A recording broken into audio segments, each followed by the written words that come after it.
Assalamualaikum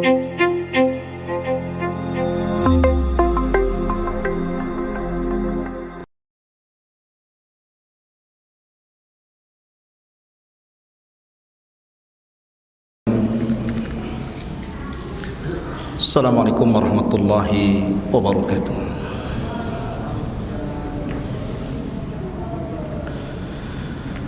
Alhamdulillah wassalatu wassalamu ala Rasulillah wa ala alihi wa sahbihi wa mawalah wa la hawla wa la quwata illa billahi wa ba'du. Alhamdulillah, pada malam hari ini kembali kita bisa bermajlis ilmu di Masjid Muhajirin. Salawat dan salam tentunya kita senantiasa curahkan kepada Nabi kita, Nabi besar Muhammad sallallahu alaihi wasallam. Pembahasan pada malam hari ini kita akan membahas tentang pengaruh dosa dan juga maksiat. Ma'asyiral muslimin yang dimuliakan Allah Subhanahu wa taala, kita mulai dengan beberapa sejarah kaum-kaum yang dihancurkan Allah Subhanahu wa taala. Kita tahu bahwa azab Allah Subhanahu wa taala yang sifatnya menyeluruh itu dimulai dari kaumnya Nabi Nuh alaihi salatu wassalam. Ketika kaumnya Nabi Nuh alaihi salatu wassalam melakukan kesyirikan pertama di dunia dengan menyembah para berhala dari orang-orang saleh, yang disebutkan di dalam Al-Quranul Karim, la tadarunna waddan wala suwa'an wala yaghutha wa ya'uqa wa nasra. Jangan kalian tinggalkan Wad, Ya'uq, Yaghus, Nasr. Dan ini patung-patung orang-orang saleh. Pada permulaannya mereka tidak menyembah berhala, tapi syaitan itu cerdas, memiliki langkah-langkah yang sangat panjang. Makanya Allah Subhanahu wa taala berfirman, wala tattabi'u khutuwati syaitan. Jangan kalian mengikuti langkah-langkah syaitan. Seperti yang terjadi di zaman kaum Nuh. Generasi pembuat patung itu tidak menyembah patung. Dan generasi kedua dari bapak-bapak mereka yang membuat patung juga belum menyembah patung. Baru ketika masuk ke generasi ketiga, kemudian syaitan mewahyukan kepada orang-orang itu bahwa tujuan bapak dan moyang mereka membuat patung itu untuk diibadahi. Maka mulailah mereka menyekutukan Allah dengan menyembah berhala. Maka disinilah Allah Subhanahu wa taala utus seorang rasul pertama, awwalur rusul. Rasul pertama yang diutus Allah adalah Nuh alaihi salatu wassalam. Nuh berusaha untuk mengembalikan mereka ke dalam tauhid. Siang malam Nuh berdakwah, baik kepada sendirian ataupun berjamaah. Tapi Nuh sia-sia saja, karena mereka tidak beriman kepada Allah Subhanahu wa taala, sehingga yang mengikuti Nuh itu cuma sedikit. Dari sini Nuh alaihi salatu wasallam berdoa kepada Allah, Allahumma ya Allah, inni maghlubun fantasir. Ya Allah, kaumku sudah hampir mengalahkan diriku, maka turunkan pertolongan.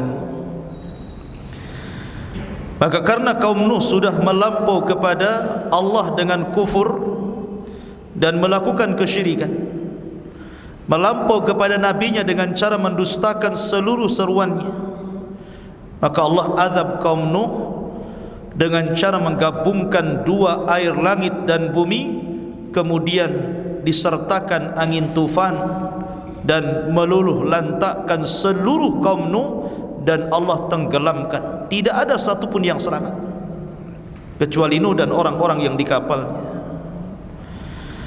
Dari sini Allah Subhanahu wa taala berfirman dalam surah Al-Ankabut, "Walaqad arsalna Nuhan ila qaumihi falabitha fihim alfa sanatin illa khamsina 'ama fa akhadhahumut tufan wa hum zalimun fa anjaynahu wa ashabas safinati wa ja'alnaha ayatan lil alamin." Dan sungguh kami utus Nuh kepada kaumnya, maka Nuh pun tinggal bersama kaumnya berdakwah 950 tahun. Kemudian mereka pun mendustakan Nuh, maka Allah azab dengan tufan dan mereka dalam kondisi zalim. Dan kami selamatkan Nuh dan para pengikut yang ada dalam kapal tersebut, dan kami jadikan peristiwa itu tanda-tanda kebesaran Allah bagi umat semesta alam. Ma'asyiral muslimin, begitulah pengaruh dosa menciptakan azab yang sangat dahsyat. Kemudian Nuh pun berlalu. Kaum yang sedikit ini kemudian berkembang dan menjadi umat yang banyak kembali. Namun sedikit demi sedikit mereka pun mulai mendustakan nikmat-nikmat yang Allah karuniakan kepada mereka. Mereka pun mulai melakukan kesyirikan dan kesombongan di permukaan bumi. Muncullah kaum Ad. Kaum Ad, kaum keturunan Iram. Dan Allah Subhanahu wa taala mengatakan Irama dzatil imad allati lam yukhlaq mithluha fil bilad. Sebuah kaum dari keturunan Iram yang disebut kaum Ad, melampaui batas. Allah berikan nikmat yang banyak, diberikan fisik yang kuat yang tidak Allah berikan kepada sebelum dan sesudahnya, karena mereka sanggup memahat gunung menjadi istana dan rumah-rumah megah. Dan Allah berikan nikmat yang banyak, tapi mereka tidak bersyukur. Maka Allah utus seorang nabi kepada mereka, Ad. Seorang nabi kepada kaum Ad, Nabi Arab pertama namanya Hud. Tetapi Nabi Hud berusaha mengambil hati mereka untuk kembali ke dalam tauhid, mereka pun kufur. Sama nasibnya dengan kaumnya Nuh. Mereka menyekutukan Allah dan sombong. Maka Allah Subhanahu wa taala azab mereka, tudammiru kullu syai'in bi amri rabbi. Maka Allah hancurkan segala sesuatu karena perintah Allah Subhanahu wa taala. Wa ma tadharu min syai'in atat alaihi illa ja'alathu karramin. Ketika mereka tidak lagi mengikuti seruan Hud, maka Allah kirim kepada mereka sahab, awan yang sangat hitam. Mereka sangka itu awan akan menjatuhkan hujan kepada mereka. Mereka keluar dari rumah-rumah mereka. Rupanya dari awan itu keluar angin puting beliung, mengangkat semua yang ada di bawah ke langit, termasuk orang-orangnya. Sehingga mereka di atas langit berhari-hari. Kemudian mereka dilemparkan dari langit seperti tunggul-tunggul kurma, kata Al-Quran. Sudah tidak bernyawa lagi. Begitulah Allah Subhanahu wa taala azab kaum Ad. Kemudian datang lagi kaum Samud. Nasibnya sama, menyekutukan Allah. Diutus kepada mereka Nabi Saleh. Mereka memberikan syarat kalau beriman, Saleh harus mengeluarkan unta dari batu. Maka Saleh pun, Nabiullah Saleh alaihi salatu wassalam, berdoa kepada Allah, keluar unta dari batu. Unta bunting lagi, Usyara Tetapi kemudian mereka tidak pernah mensyukuri nikmat Allah. Unta itu sudah memberikan kenikmatan kepada mereka. Kapanpun mereka ingin meminum dari susu unta itu tidak dilarang. Dan susu unta itu mencukupi beberapa kabilah. Artinya satu kabilah itu ribuan orang. Tapi mereka tidak bersyukur, justru menyembelih unta Nabi Saleh. Akhirnya mereka pun diazab oleh Allah selama 3 hari. Hari pertama badan mereka mulai melemah. Hari kedua mata mereka mulai memerah. Hari ketiga mereka menggali kuburannya sendiri. Kemudian mereka duduk di kuburannya masing-masing sampai hari ketiga, dan masuk hari keempat semua sudah mati. Begitulah azab Allah Subhanahu wa taala kepada Nabiullah Saleh alaihi salatu wassalam. Kemudian Saleh pun berlalu. Datanglah kaum Lut di zaman Nabiullah Ibrahim alaihi salatu wassalam. Ada yang mengatakan bahwa Lut itu diutus kepada 160 desa. Seluruh desa melakukan homoseksual, penyimpangan seks. Mungkin kita katakan LGBT. Saleh berusaha menawarkan anak putrinya itu, nikahlah dengan putri saya. Tapi mereka mengatakan kepada Saleh, innakum qaumun yatatahharun. Bahasa kita, kamu Saleh, kamu Lut sok suci saja. Alah, kamu juga suka laki-laki. Mereka menuduh Lut seperti itu. Tapi Lut tidak berhenti dakwahnya, terus menasihati mereka sampai akhirnya Allah utus 3 malaikat. Malaikat Jibril, malaikat Mikail, dan malakul maut menjelma anak-anak muda yang tampan. Kenapa anak-anak muda yang tampan? Karena mereka suka anak muda tampan. Ketika mereka bertamu kepada rumah Saleh, dikepung rumah itu sama preman-preman pasar. Kemudian hendak didobrak, memaksa agar Lut menyerahkan 3 anak muda itu. Mereka tidak tahu kalau itu jelmaan daripada malaikat-malaikat yang sangat mulia, Jibril, Mikail, dan di situ ada malakul maut. Ketika Jibril keluar, maka tiba-tiba Jibril merubah bentuknya, bentuk aslinya 600 sayap. Satu sayap kemudian menampar seluruh orang-orang sehingga mata bijinya keluar, buta semua. Dan itu azab pertama.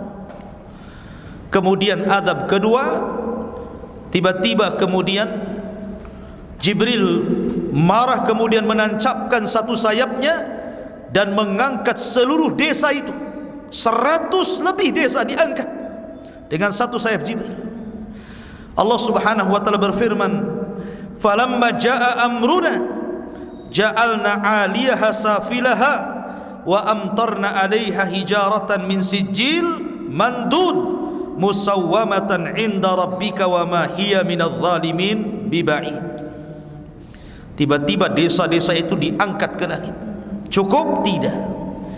Dilempari batu meteor, batu api, kemudian mati bergelimpangan di atas langit. Cukup sampai di situ? Tidak. Tiba-tiba Jibril menumpahkan desa-desa itu kembali ke bumi, diadukan dengan kerasnya bumi, sehingga akhirnya menenggelamkan mereka di dasar bumi, menjadi mangkuk bumi itu, dan sekarang menjadi laut mati. Begitulah Allah Subhanahu wa taala azab kepada mereka. Lalu apa azab kepada umat Islam? Karena tidak mungkin terulang kejadian-kejadian seperti itu, artinya peristiwa azab yang menyeluruh itu, kecuali kepada umat-umat sebelum Rasulullah. Karena Allah Subhanahu wa taala berfirman, "Wa ma arsalnaka illa rahmatan lil alamin." Tidakkah kami mengutus engkau wahai Muhammad kecuali jadi rahmat, salah satu rahmat diutusnya Rasul, di mana Allah tidak akan mengazab umat ini semisal azab yang pernah dikirim kepada umat-umat sebelum Islam. Maknanya sebagian yang lain, dan itu bentuk rahmat. Tapi di sana ada azab yang Allah Subhanahu wa taala kirim kepada umat ini. Allah Subhanahu wa taala berfirman, "Fi hadhihi al-ummati khasfun wa maskhun wa qadhfun." Faqala rajulun minal muslimin, "Ya Rasulullah, wa mata dzalik?" Rasul, kapan terjadinya 3 perkara itu? Khasfun wa maskhun wa qadhfun. Qala, maka Rasul bersabda, "Idza dhaharatil qiyan wal ma'azib wa syuribatil humur." Kata Nabi SAW, umat ini akan diuji dengan khasfun. Khasfun kalau di langit itu artinya gerhana. Makanya ada istilah salat khusuf. Salat khusuf, salat gerhana. Dan gerhana ini Allah Subhanahu wa taala kirim untuk menakut-nakuti hambanya. Wa manursilu bil ayati illa takhwifa. Kami tidak mengutus tanda-tanda berupa gerhana ini kecuali dalam rangka menakut-nakuti hamba-hambanya. Anehnya yang ditakut-takuti tidak takut. Kalau terjadi gerhana lebih banyak yang takut atau yang tidak takut? Yang tidak takut. Malah masih ada orang yang cengengesan, masih ada orang yang tertawa-tertawa, masih ada orang yang maksiat, masih ada yang hubud dunia, masih mengejar dunia. Harusnya mereka ke masjid, berzikir, baca Quran, bersedekah, kemudian takut. Khusuf. Tapi kalau khasfun, maksudnya khasfun di bumi artinya gempa. Akan terjadi banyak gempa. Dan akhir-akhir ini di negara kita saja gempa sudah berulang-ulang. Mulai daripada gempa Lombok yang menenggelamkan bukan hanya satu kecamatan, satu kabupaten, hancur seperti bubur. Ya. Kemudian juga yang ada di negara kita, tanah bergerak, gempa juga, tanah longsor. Subhanallah, itu berturut-turut. Ya. Dan itu bagian daripada azab umat Islam. Karena Rasul yang mengatakan seperti itu, bukan disebabkan karena ilmu fisika yang mengatakan oh itu karena lempengan yang bergerak. Betul, itu sebabnya, karena lempengan itu bergerak, tapi bukan itu penyebab yang besar kenapa terjadi gempa. Ya, baik tektonik ataupun vulkanik, artinya bahwa semua karena azab, dan azab itu dikirim karena maksiat. Kemudian wa maskhun, masakh. Kalau dulu maskhun di zaman Bani Israel, orang dirubah menjadi kiradatan wa khanazir, betul-betul jadi kera, betul-betul jadi babi, seperti yang terjadi kepada ashabus sabti. Kunu kiradatan khasiin, jadilah kalian kera-kera yang dihinakan, betul-betul jadi kera. 3 hari 3 malam jadi kera, kemudian hari ketiga mati semua. Dan sebagiannya dirubah jadi babi. Tapi masun pada umat ini tentu tidak seperti yang terjadi kepada Bani Israel, kepada orang-orang yang mereka menghina hari Sabtu di zaman itu. Tapi masun di sini adalah Allah buat hati-hati manusia seperti hati kera dan hati babi. Jadi tubuh mereka manusia, tetapi hati-hati mereka seperti hati kera dan hati babi. Sudah tidak bisa memandang lagi mana yang hak, mana yang batil. Tidak bisa membedakan mana yang baik, mana yang buruk. Dan itu bagian daripada azab. Ya. Kemudian juga wa qadhfun. Ini juga bagian daripada azab, angin, angin tufan, angin puting beliung, macam-macam angin ditimpakan kepada umat ini. Ada seorang sahabat bertanya, "Rasul, kapan itu terjadi?" Di zaman Rasul tidak ada ini. Maka Nabi SAW menjawab, "Idza dhaharatil qiyan." Apabila sudah muncul para biduan-biduan, para artis, para penyanyi, orang-orang yang melalaikan ibadah manusia kepada hubbud dunia. Dan sekarang lihat, Bahkan ada orang tua itu cita-cita anaknya jadi penyanyi, dari kecil diajari nyanyi. Belum lahir masih di kandungan sudah disetelkan dangdut, setelkan dangdut, setelkan rock mini, rock macam-macam. Ya. Jadi sudah disetelkan macam-macam, jadi keluar saja memang betul-betul sudah dicita-citakan orang tuanya itu, naudzubillah. Ya. Kalau ada hajatan, coba bayangkan pernikahan itu sesuatu yang sakral, karena itu ikatan yang paling kuat dibandingkan ikatan-ikatan yang lainnya, dan itu ibadah. Faman raghiba an sunnati falaysa minni. Tapi ketika acara-acara yang sakral ibadah ini, banyak juga orang yang kemudian ngundang band gitu ya. Untuk apa coba? Anda mencari rahmat jadi mengundang laknat namanya. Ya. Kemudian juga wal ma'azif, munculnya alat-alat musik yang melalaikan. Wa minan nasi man yashtari lahwal hadis. Nanti sebagian manusia itu ada yang memperjualbelikan lahwal hadis, ucapan-ucapan yang tidak ada faedahnya. Alat-alat musik dijual bebas, padahal itu melalaikan. Tidak bisa diketemukan antara baca Quran dengan mendengar musik, tidak akan ketemu. Karena satu menambah takwa, satu melalaikan dari akhirat. Ma'asyiral muslimin, kemudian wasyuribatil khumur, kata Rasulullah. Apabila khamar sudah mulai diminum, sudah dilegalkan, sudah mulai diperjualbelikan bebas, tidak dilarang. Ma'asyiral muslimin, dan ini semua sudah terjadi. Wajar kalau 3 perkara ini muncul, dan ini pengaruh maksiat dan dosa.